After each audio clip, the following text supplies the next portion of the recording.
Hey everyone, welcome back to another episode of Acquisitions Anonymous. I am one of your hosts, Bill D'Alessandro, and today we have an absolutely killer episode for y'all. We had Heather Endresen on the episode from Live Oak Bank.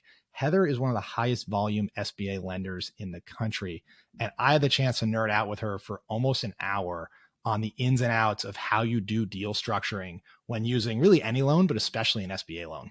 This is super relevant if you're a searcher or any business buyer that wants to know what you can and can't do with an SBA loan.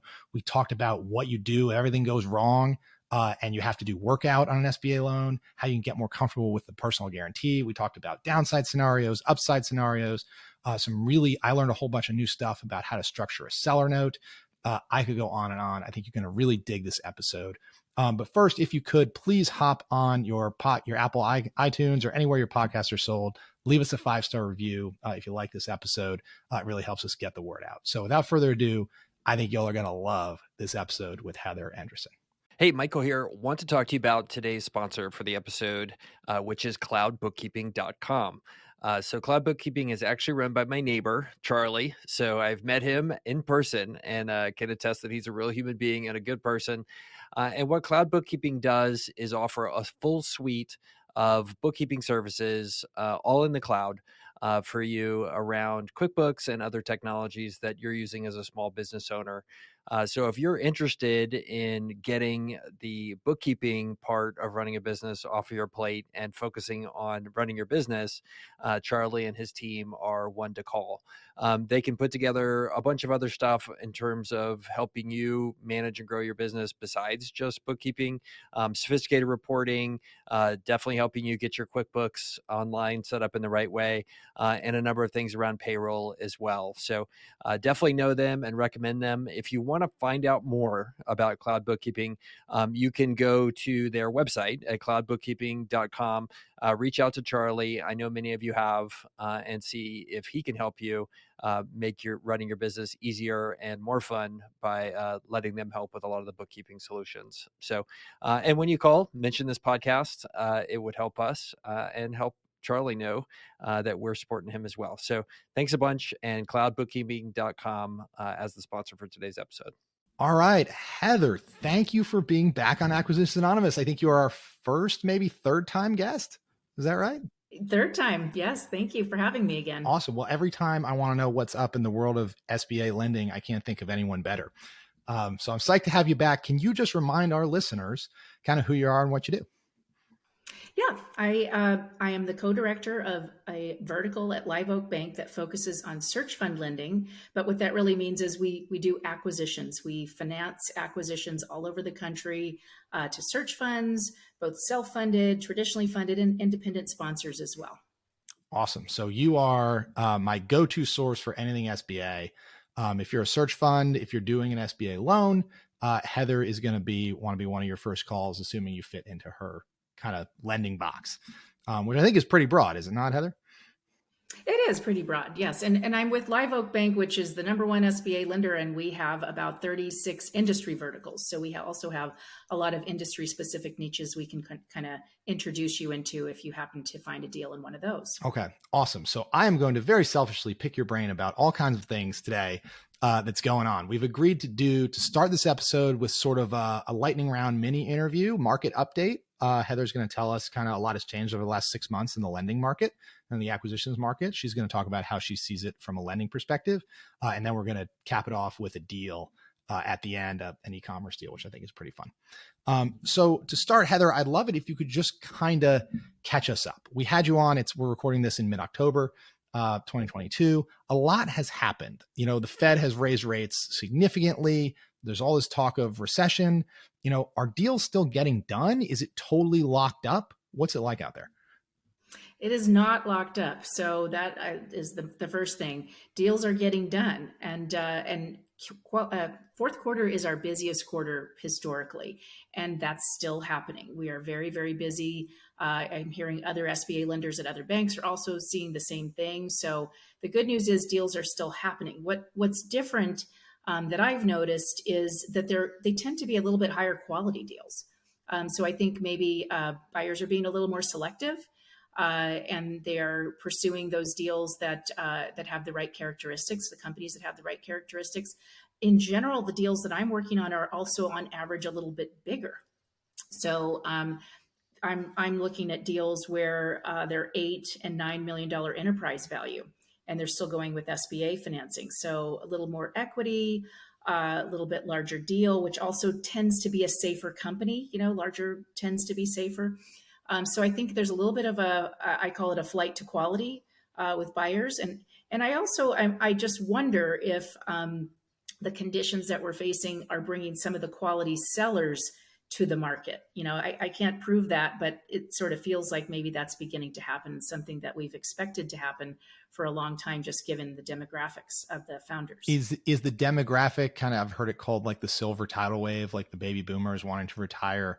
Is that what you're talking about when you talk about market conditions bringing high quality assets, or is there more to it? I think that's it.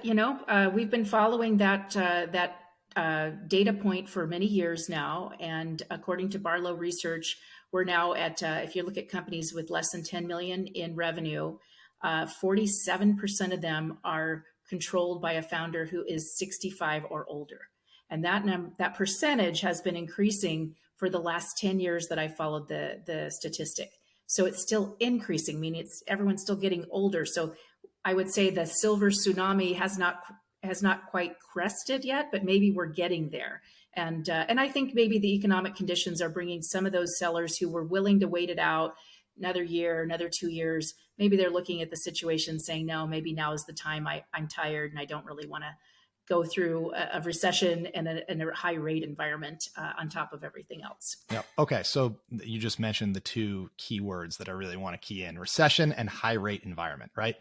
So you are a lender. And when I think of like times to do a leverage deal, I do not think of recession and high rate environment as a great time to do a leverage buyout transaction. So obviously the Fed has raised rates significantly. I think the benchmark rate is in the mid threes now, which means your typical, I don't want to paint you in a box here. Like what's like your median spread for an SBA loan, like roughly? Sure. So the median is really prime, Wall Street prime +2. That's sort of your middle of the road. There are rates lower than that. There are rates higher than that for a variety of reasons, but that's where you're going to generally fall. And prime is right now at, I believe, 6.25, and we're probably expecting 7 by the beginning of November at the next Fed meeting. So prime will move when the Fed moves at the same amount. So you figure we're probably going to have a rate increase in November and probably another one after that. I'm telling folks to model maybe a 10 to 11% interest rate for now. Okay. So if my memory is right, I think prime was closer to 3 at the beginning of the year. So we're talking about the interest rate on an SBA loan has gone from 5 to 6% to, 9 to 11% ish in under a year.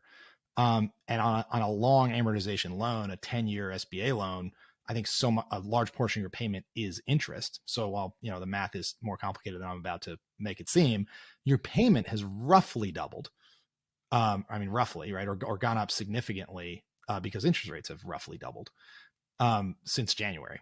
I would imagine that makes it harder to pay a big number, borrow as much, service that debt. Are you seeing, percentage of debt to equity change over the last 6 months? Are you seeing valuations come down to compensate? How has that big increase in rates affected the deals? Yeah, so it hasn't quite doubled the payment because we're talking about a 10-year amortization on these deals. So it's still increased it, not minimizing that, but it hasn't quite doubled it because you are paying a lot of these payments towards principal. The first distinction I want to make is don't think in terms of real estate when you think in terms of investing or leveraging a small business acquisition. It's very different.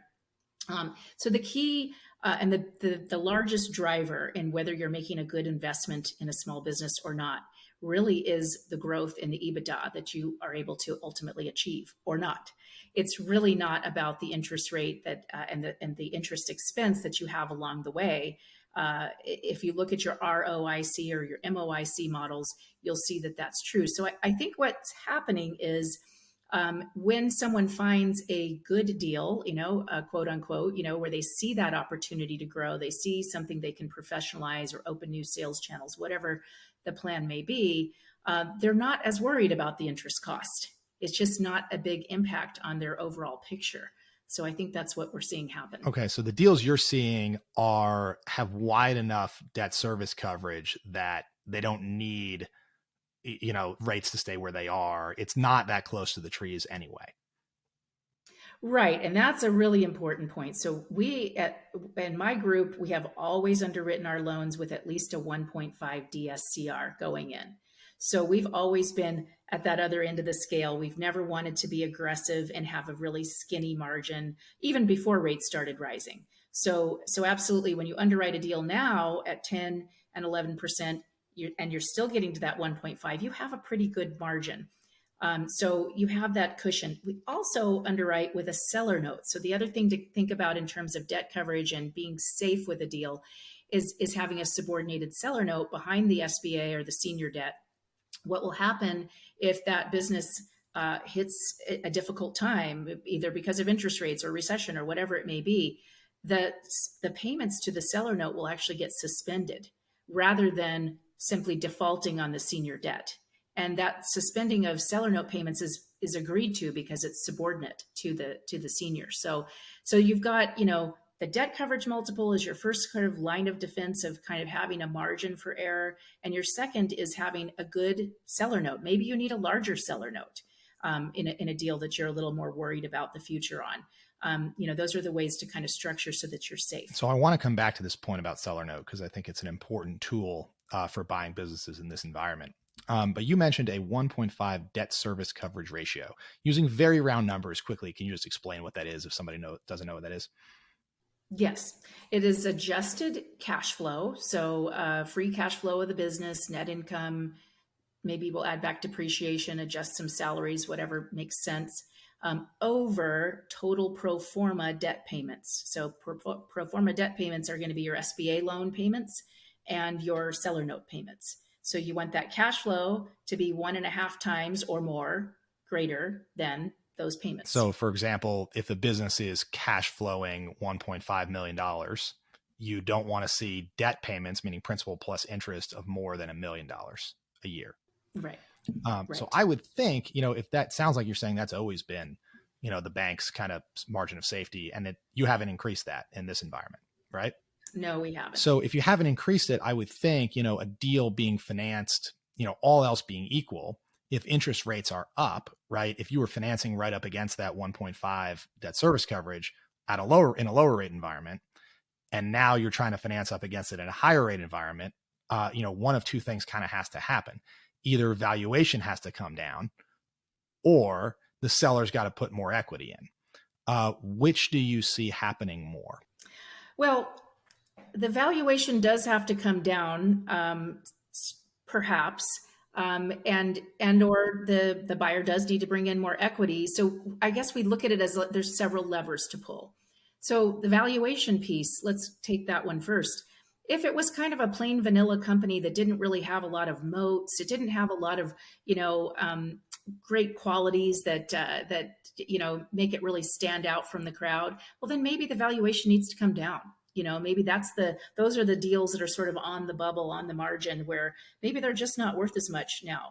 Now, on the other hand, if you have a company that has great characteristics, maybe they have recurring revenue at a very high percentage, very low customer churn, and they're positioned well. This is another thing that's important right now. They're positioned well in their industry for tough economic times. Maybe they're counter-cyclical, or they've got some positioning that looks really favorable.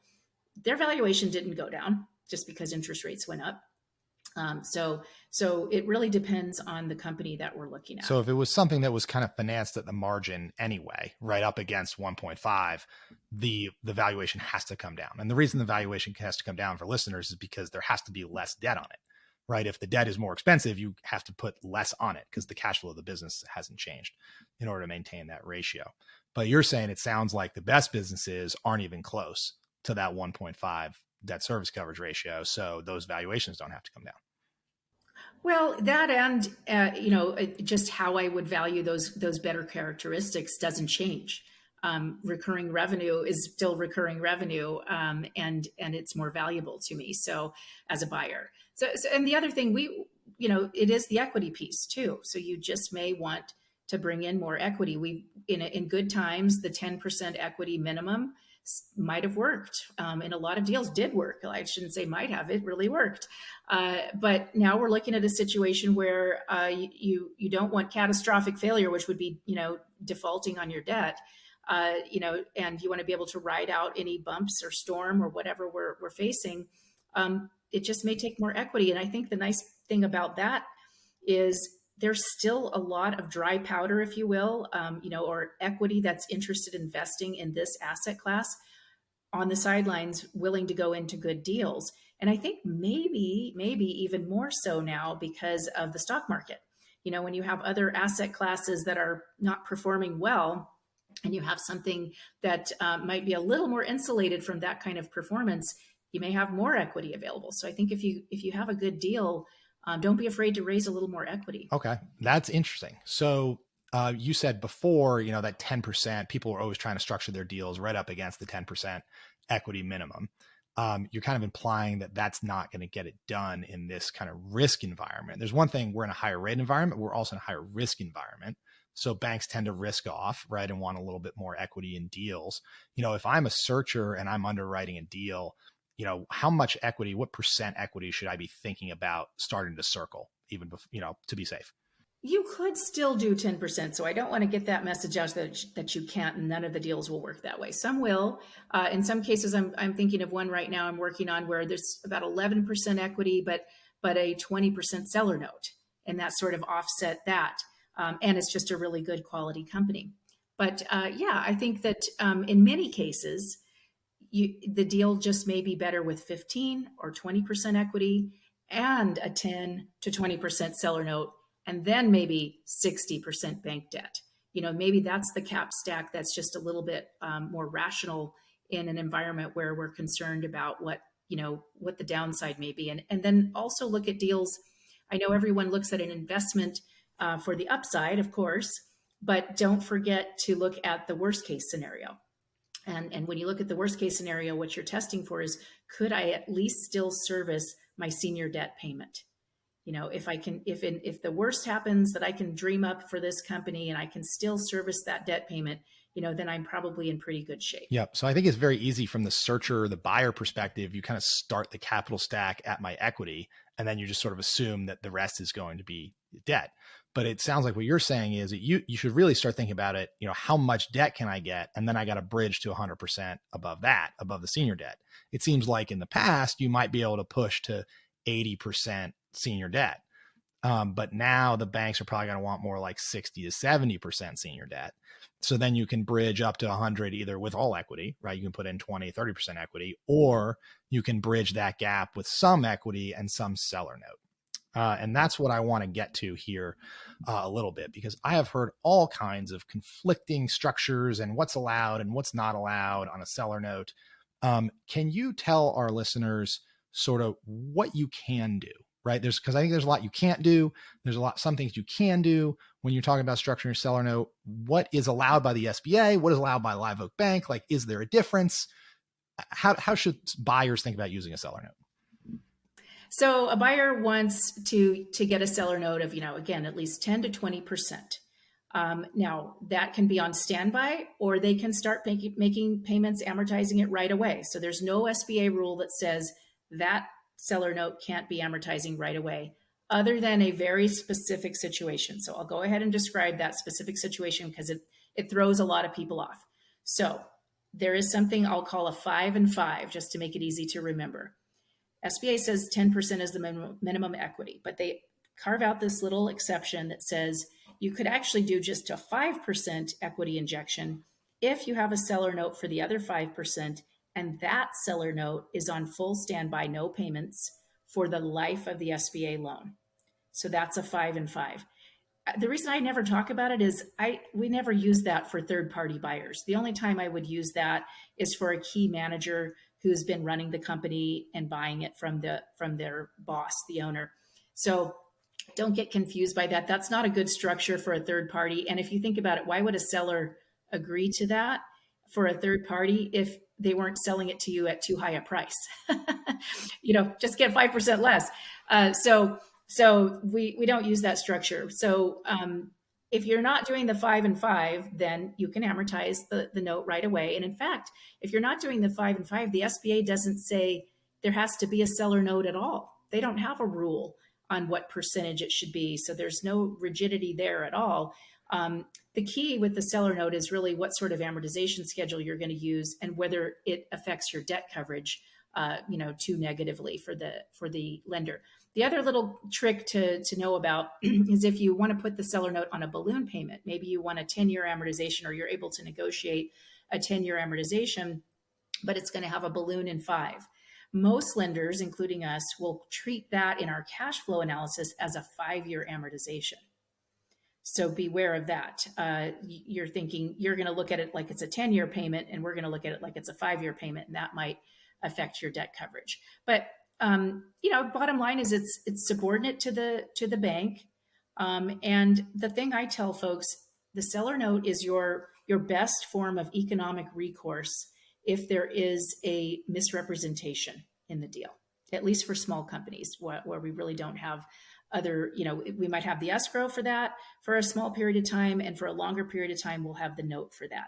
So it's really important to have a note of a fair amount of size so that you would, be able to sort of right size the deal if you had to eliminate that note from the cap stack. Because it's easier to just negotiate that they forgive the note than they actually cough up a wire transfer. Well, you're going to have to sue them, and that's going to be really expensive and distracting. And then you don't know the outcome, and then they still have to cough up the wire. Yep. So yeah, seller note is a really nice, it's kind of pseudo escrow, especially, right. For the first couple of years, assuming there's actually something wrong, you shouldn't plan to just go screw your seller and default on your seller note. But it does provide you some nice protection in case that something had been misrepresented. So Heather, it sounds like there's actually a fair bit of flexibility, at least according to the SBA, on what you can do, leaving the 5 and 5 scenario aside. There's actually a fair bit of flexibility as to what type of stuff you can structure, provided that the bank allows it. It sounds like the individual lending bank, in this case, Live Oak wants a 1.5 debt service coverage ratio. It sounds like within the bounds of what the bank is comfortable with, that's going to be your constraining factor, not the SBA. Is that accurate? That's accurate. And then there's one more constraint the SBA is going to throw at you. So in your plain vanilla seller note, it's pretty simple. But let's say you want to do a seller note that is forgivable or contingent on something. You can do that, but here's the constraint, that it can't be contingent on something that is tied to net new growth. It has to be contingent on something that the company's already done. It could be maintaining a certain EBITDA or going back to 2019 revenue levels, or it could simply be something qualitative like, retaining a key customer for 2 years at a certain level. And that has to be a historic level. So it just can't be net new growth. So the SBA, what they're really trying to prevent you from doing is like a backdoor earnout. That's right. Exactly right. Earnouts are not allowed. Rollover equity is not allowed. Any form of seller upside, not allowed. Okay. So it really needs to function more like a stability payment. Assuming everything is good, you pay out the seller note. If things become not good, you stop paying the seller note. That's allowed, but you can't only pay the seller note if the performance gets better. Right. Then it's an earnout, and that's not allowed. And that's not allowed at all. Okay. Awesome. So I think that's really helpful, because I've heard a lot of folks out there saying, oh, the full standby seller note is the only way to do it. And obviously sellers hate that, because a 10-year standby seller note, that's equity basically, right? That's right. That's the 5 and 5, which we just ignore that. We just don't do it hardly ever. Okay. So assuming now your seller in general, of course, wants cash. But in this environment, it sounds like a well-structured seller note can be a great way to bridge the gap where a little bit less senior debt is available. You can use sub debt from your seller and still try to keep your equity down in that 10 to 15% range if possible. Yeah, absolutely. It does two things. It keeps your senior debt down, and it helps the lender when they see that the seller's giving, demonstrating that confidence in the deal. They're demonstrating confidence in you running the company, which is really, really important. They know better than anyone, of course, and it's demonstrating their confidence in their company going into the situation. So nobody wants, to find that you've been sold a business that the seller knew was headed into difficult times.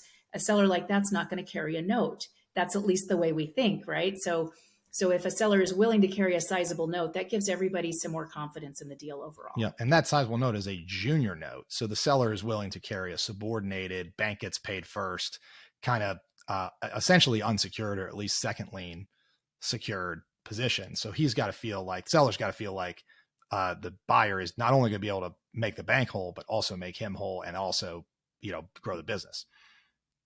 That's exactly right. Yeah, it's a great level of alignment. So we got some great questions on Twitter. One that I wanted to mention, Dave Rikuk asked, downside protection. A lot of people, when they talk about SBA loans, whenever I talk to somebody, the scariest thing is the personal guarantee, right? An SBA loan requires a personal guarantee. It is what it is. It's just part of the package. I think a lot of people, it really freaks them out. So we talked about kind of forgivable seller note as one way to kind of protect your downside. What do you say to people who are really uncomfortable with the PG? How as a buyer signing a PG, what actually happens in workout? Like, at what point does the bank take your house? How should you think about downside as a personally guaranteeing buyer? Yeah, it's a tough subject, but it's an important one, because no one should sign that if they don't understand exactly what they're getting into going in. So what happens in a default situation? First of all, I will tell you this: SBA loans are very generous on giving lots of runway to try to correct things. So if we have a borrower who is communicating with the bank, this is across all banks, the SBA sort of requires banks to give, deferments and, all kinds of things to kind of help the situation, because the last thing the bank or the SBA wants to do is shut down what might otherwise be a viable business. That's not what anybody wants to ever see happen. So there's lots of opportunities to correct things, and including kind of a short sales situation. So that can actually happen. Maybe the business is viable, but it's over levered, and it can be sold. And I've definitely seen some of those happen. So lots of things that can be done before we get to the ultimate bad situation, which is default. We can't make the payment. So what happens there is, if you've pledged real estate, if real estate, you owned it at the time of the SBA loan and you pledged it, it does get liquidated. I know some people have heard the notion that it doesn't. Unfortunately, that's not true. It does. There will be a notice of default filed, and all the process will be followed there. Some people will file bankruptcy to delay that, and some won't. Bankruptcy is not necessary, but it, maybe for some people it may be the better choice to just consult your own counsel. And then ultimately, the bank has got a decision, and the SBA in their liquidation groups, they're going to look at how much the loss is, after they've liquidated any business assets, which, by the way, usually there is not much that comes from liquidating business assets in a default situation. But what they'll try to liquidate everything. Whatever the loss is that's left, they're going to look at the personal guarantor and whether that person has the means to pay any of that. That means other assets, liquid assets. If they decide no, and in my experience, most people do not. If they've gotten to that point, they wouldn't have gotten to that point if they had more cash to put in earlier. So often the case is that they don't. And so the SBA does something that's called an offer in compromise. So if you want to Google that, there's a wealth of information out there about what that looks like, but it's basically a negotiation. And it's either going to result in a one-time lump sum of a small amount, whatever the person's means are. Oh, interesting. So it's kind of still on your tab if you ever want to borrow. It is if you want to borrow again, but it's not like you'll be pursued any further. Yeah. And you, as the borrower, you've pledged a bunch of collateral, house, stock portfolios, all that stuff. Do you have a choice as to which assets get liquidated? Can you say, don't take my house, I can satisfy the loss with this stock portfolio, here you go?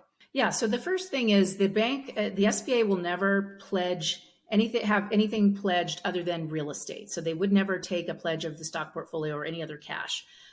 So it's not pledged, but you might have it, right? So they could pursue it, but not through a direct pledge. And yes, you could. Absolutely. That's the whole point of communicating with the bank when things are bad is offering something. If you have, you don't want to sell the house, but you have, cash that you can offer instead, you negotiate that. So it is possible, to avoid things if you've got other assets that you might be able to kind of bring into the situation. Yep. Okay. Cool. Well, we've talked a lot about what might go wrong, which I know you really like to talk about what might go right a lot of times, right? Yeah. Right. So I'd love to segue us a little bit into an example, right? So we brought a deal today. It's kind of an interesting one. I'll put it up on the screen if you're watching us on YouTube. So I want to read this deal and kind of, Heather, get your take on it from a lender perspective. So I'll read the deal here and then we'll kind of get your take. So this is a B2B e-commerce brand in the outdoor living products vertical, which I take to mean furniture as I read this. So it does $5.3 million in revenue. It does about $1.5 million of EBITDA / cash flow. And they're asking $6.9 million for it. So back of the envelope, that's about a 4.6x multiple. And it says the business has been around since 2010, 12 years in business. It says that it is primarily a B2B business. So it says the brand has significant accomplishments in the niche space of outdoor living furniture. As a thriving B2B company, they've taken on some major clients, including big box giants such as Target, Home Depot, Lowe's, Walmart, and the shopping channel. They've spent more than a decade cultivating the support and appreciation of these major retailers, and they know their customers love the brand's outdoor and gardening products, which are made of decay-resistant wood. In fact, their products sell in such high volume for the B2B clients that they have a 100% repeat order rate. That's pretty impressive. This has enabled them to push more aggressively for D2C sales through their Amazon platform, where they now offer 120 SKUs, which give customers plenty of variety when it comes to selecting the right products for their homes. I will keep scrolling down to just hit some of the most important parts here. All the products are functional, well-designed, attractive, and proven sellers. They are packed unassembled, RTA, which means ready to assemble, with easy to follow assembly instructions, IKEA style, I assume, inside the package, shippable anywhere in North America using a network of 3PLs. 120 SKUs, and they're launching new ones every year. They specialize in one-of-a-kind SKUs. The business was ideally positioned to benefit not just from the rise in demand for outdoor living products, I assume during COVID, but the rise in the use of online means to buy these heavy products. From the start, their products were manufactured to offer homeowners a major advantage by creating outdoor living and small format storage and gardening products because they're made of decay-resistant wood. Their high-volume movers on Amazon have an average order size of $350. Sales are strong throughout the year. They pick up considerably from March through July, and then again at the holidays. These products are highly appealing for consumers shopping online for mid-range wood decay-resistant products for the home. It says they got 2 employees, and I have got to assume that most of the stuff is made in China. So Heather, I kind of bring this deal to you. What are some of the first questions you're asking as a lender? Yeah. So the first things I'm thinking is this is probably a COVID tailwind, this current EBITDA, and I want to know historically it's been around 12 years, so we can really look back and see what happened before COVID and what happened since. I'd be worried now about discretionary consumer spending affecting them. So I would think that's going to flatten out to possibly shrink a little bit. I'm a little concerned about manufacturing of anything in China just because of the geopolitical situation in the world and shipping. So, ocean shipping. So that would concern me, lead times. And anytime we've got a deal where there's manufacturing overseas, we're asking about whether there's alternate domestic suppliers. In a case like this, I'm going to guess maybe not. So that might be a worry of mine. 2 employees also kind of catches my attention because it feels like it could just evaporate pretty quickly, and that would concern me. A 4.6 doesn't sound bad on a 1.5 million EBITDA, but again, all those other factors, and not knowing what the historical numbers are, I'm gonna guess it's a little rich. Yep. Okay. So I want to key in a little bit on your thoughts as a lender on kind of COVID bump, trying to underwrite the last 2 years, right? Here we sit in late 2022. Essentially, the last 2.5 years have been highly anomalous, right? And it's been anomalous in different ways for every industry, right?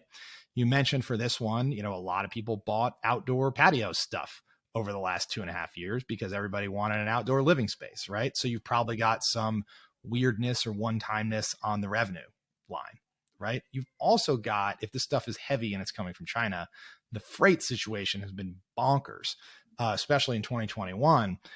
It's been, through the roof from $8,000 containers to $40,000 containers and now back again. So there's some really strange stuff going on the cost line too. So how as a lender do you can't go back and underwrite 2018, right? How do you possibly get comfortable with what this business is going to be like going forward? This one's tough because of all those reasons. I definitely would think that the demand for this product is going to reduce for the fact that people aren't trapped in their homes anymore. They're back to doing other things, and they might just not be spending as much.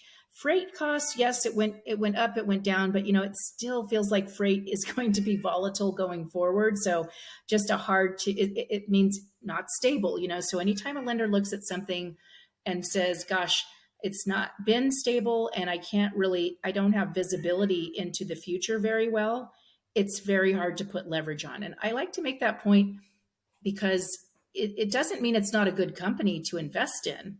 It just may not be a great company to put leverage on because leverage lasts a long time and is stable. You have to pay us every month. Yeah. Regardless of what's going on. Yeah. So those are the kinds of things. And then seasonal, I heard that in there too. And so it's hard to structure debt around a seasonal business as well, right? We've got a lot of things to think about there. They're going to have to still make the minimum payment, but they're also going to have to make their fixed operating costs. This one doesn't have very much with 2 people, but in other situations, we're going to look at what's the low period of the seasonality and what happens with their cash position during that period of time. A lot of times that means we're going to have to supplement that with a line of credit. And we have to do a lot of discussion during diligence to figure out what that right amount is on a line of credit. You never want to go into buying a business and have to ask for additional working capital within the first year. That sends up red flags at a bank. And so you want to do it right the first time. And it with a seasonal business, that can be challenging to figure out how to do it right. Yep. Because if you sell a bunch in the summer, you got to do a load up of inventory, in January. You got to probably pay your supplier to, unless you've negotiated really great net terms, there's going to be a cash outlay. And the double whammy, right, is the cash outlay is during your slow period. Right. So you don't have a ton of cash flow coming in and you got to lay out this big amount of cash. And as you mentioned, the debt payments are the same every month. So Heather, would you look at it and say, the 1.5 debt service coverage ratio is out the window. On an annual basis, I need a different debt service curve or a coverage ratio in the low period, right? I got to make sure I underwrite you just to the low period and I don't even care about the high period. Is that how a bank might look at it? We will do that. Yep, absolutely. We will look at some deals that way. The other thing about the outlay for the inventory, as you mentioned, let's just say the lead times get longer. We've all talked a lot about supply chain lately and all kinds of different deals, and so we can sort of say worst case is our lead times get a lot longer. So now when are we having to lay out that cash earlier? We're having to hold that inventory longer. All of those things will ultimately compress the margins. I think inventory is a really interesting topic in a lot of businesses right now for that very reason. You can already see that the sellers are starting to carry more inventory for all those reasons. And so the buyer has to really be smart about, well, what does that mean about my future margins then? If that's a permanent situation, we at one time thought maybe that was a COVID blip, but now we're seeing maybe that holding more inventory is a permanent situation for a lot of businesses. Which kind of requires, if you're going to maintain a higher level of inventory, it's not a huge cash delta, but if you have to ramp to a higher level of inventory, that eats a ton of cash in the meantime. Correct. And even maintaining it. I mean, ramping for sure, it's exponential at that point, but maintaining a lot of inventory is expensive. It's warehouse space. You need to invest in maybe better inventory management systems, so you're controlling it better. You have the risk of obsolescence. something went, out of model or whatever it might be. So there's just greater risk in carrying more inventory. That's why the world went to just in time in the first place. But now it looks like, with deglobalization, that's not really going to be something we're going to be able to sustain. Interesting. So you mentioned a line of credit. So for me, when I think of, okay, I'm going to do an SBA loan, that's my senior debt.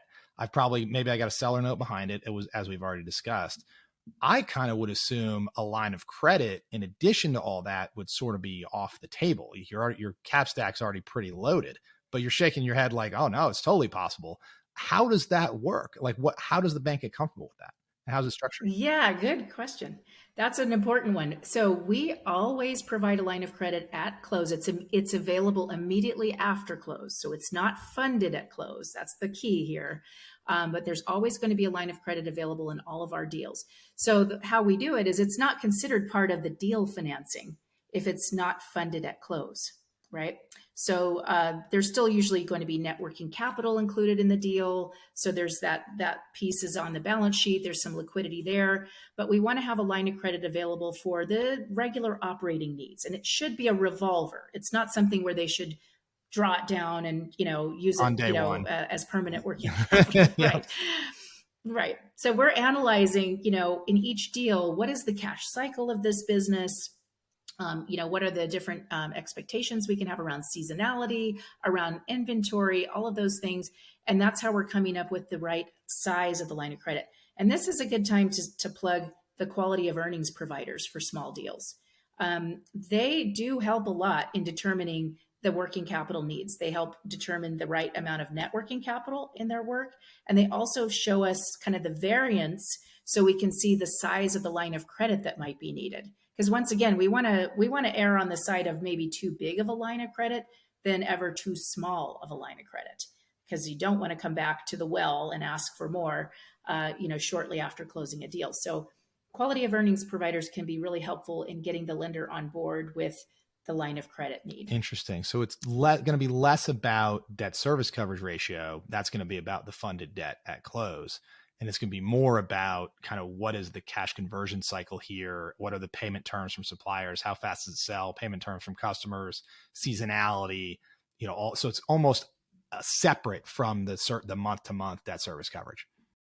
Absolutely. Yep. It is definitely a separate analysis but an important one. And also we'll even factor in growth. So if you've got growth plans, that can impact what size line of credit you're going to need as well.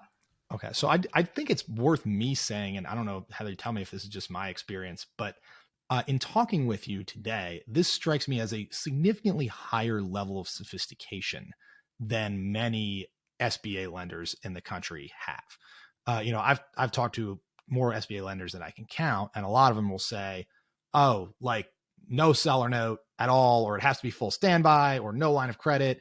Like it seems to me as you talk, or cap at 5 million hard max. I know Live Oak does kind of that plus loan on top of to upsize the SBA facility. It seems like, and you did not pay me to say this.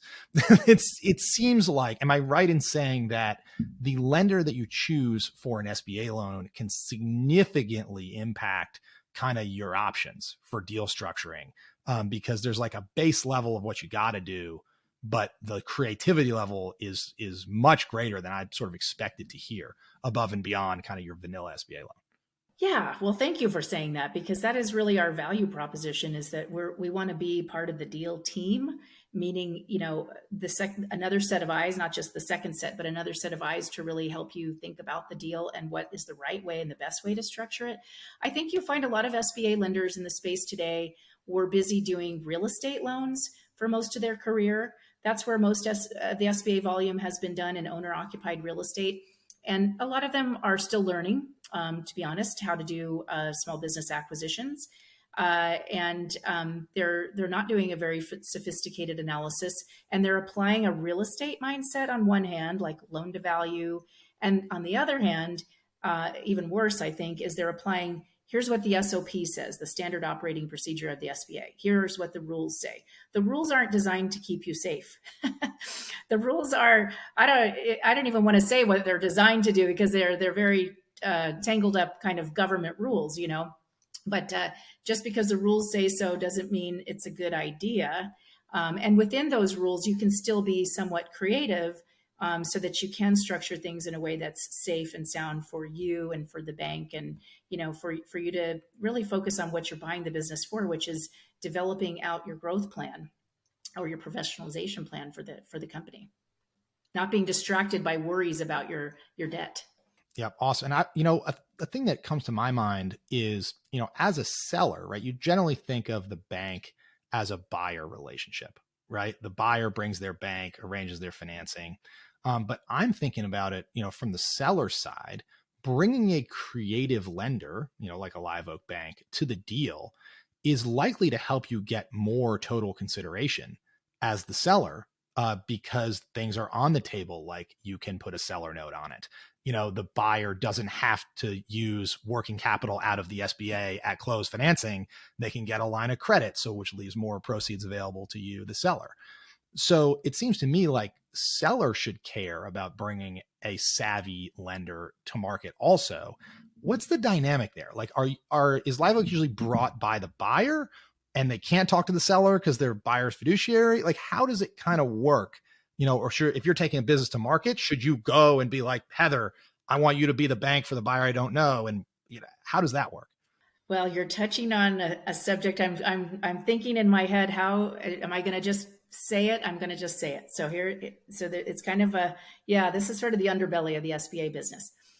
My practice with my partner, Lisa Forrest, is a buyer focused practice. We get all of our business as a buyer advocate and on the buyer deal team.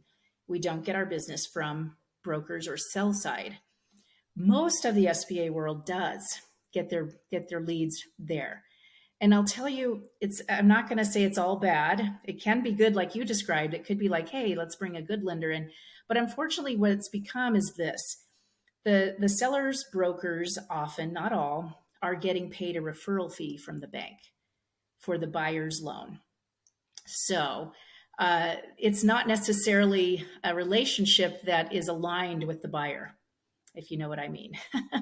So it unfortunately, that is most of the deal volume is done that way.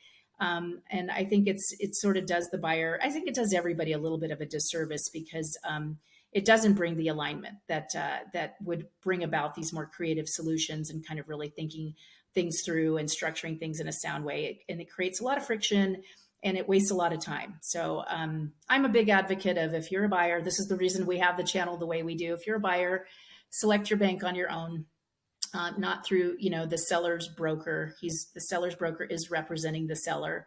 And when you negotiate, you are on different sides. I mean, you can be collaborative, and there are great brokers out there. So I don't want to say that they're all not good. They are many very good ones and very high integrity, but there are others who are just looking to get the deal sold at the highest price. And again, maybe they're applying a real estate mindset rather than a safe and sound kind of quality approach. So I'd say buyers beware, and select your deal team, whether it's your lender or your lawyer or your QV provider, such that they're aligned with you in terms of their interests, and that they can provide quality feedback to you on the deal. It's really important. That's really interesting when you think about the incentives at play, right? So if you're buying a business, right, and seller has already got a bank, it's SBA pre-approved, which you've said on prior podcasts is not a thing. But if it's SBA pre-approved, what that really means is seller has a relationship with bank, or seller broker has a relationship with bank, and they're going to make a fee on you borrowing from that bank. That's what that really means. So you as buyer, I mean, I would think, especially in a competitive process, you may have the ability to bring a more creative bank, a more creative lender, and say, no, this is my lender, but because my bank is part of the deal team and they're going to give me a line of credit after close and finance a little bit differently, I might be able to pay more for the same asset, assuming it's still pencils, right? Because if you've got all of the other people bidding against you using seller's lender, right, who may not be as creative, they're only going to be able to go so high, right? Or they might not be able to use a seller note, or they might not be able to, have a line of credit after close. You could use as buyer an aligned bank, as a weapon to win the deal against the other bidders, is how I'm thinking about it. You can definitely use an aligned bank as absolutely on your side to win a deal. And I think instead of meaning that you could pay more, it means greater certainty of close, to be quite honest. This is the key, right? So if I'm aligned with the seller's broker, I have less incentive to ask hard questions up front, right? I don't want to make him mad or, whatever. I don't want to disrupt that relationship. So I'm going to let my underwriters do that. And that's going to be 4 to 6 weeks down the road. And this is a very common experience for a lot of borrowers. So I, the salesperson, I'm not really vetting the deal too hard up front because of that relationship. If you work with a buyer's lender, that's the opposite. We don't want to waste our time. We don't want to waste our buyer's time. We're going to ask all the hard questions at the front so that now we know we actually do really like this deal.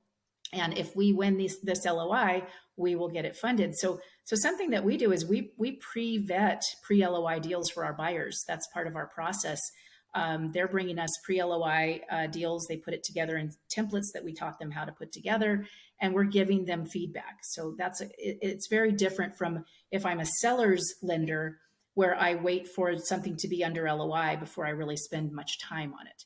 I'm actually spending time before that to make sure it looks like something that is going to be a fit for us. So I think that's an advantage. Absolutely. Awesome. That makes a ton of sense. Well, Heather, I got to wrap this up because we could go on all afternoon.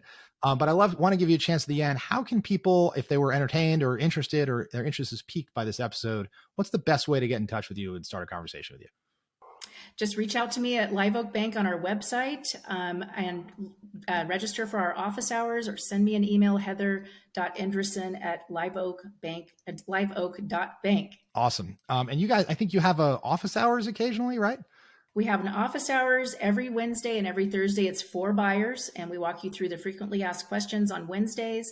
And on Thursdays, we actually walk you through the templates, the cash flow model, the M&A questionnaire, and the deal memo that we use to pre-vet deals. So yes, you're welcome to join us any Wednesday and Thursday. Awesome. And where can people find you on Twitter? We've got a lot of Twitter listeners.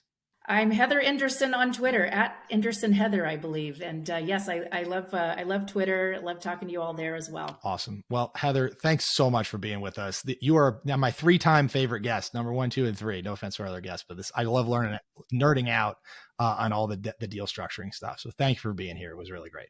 Thank you very much.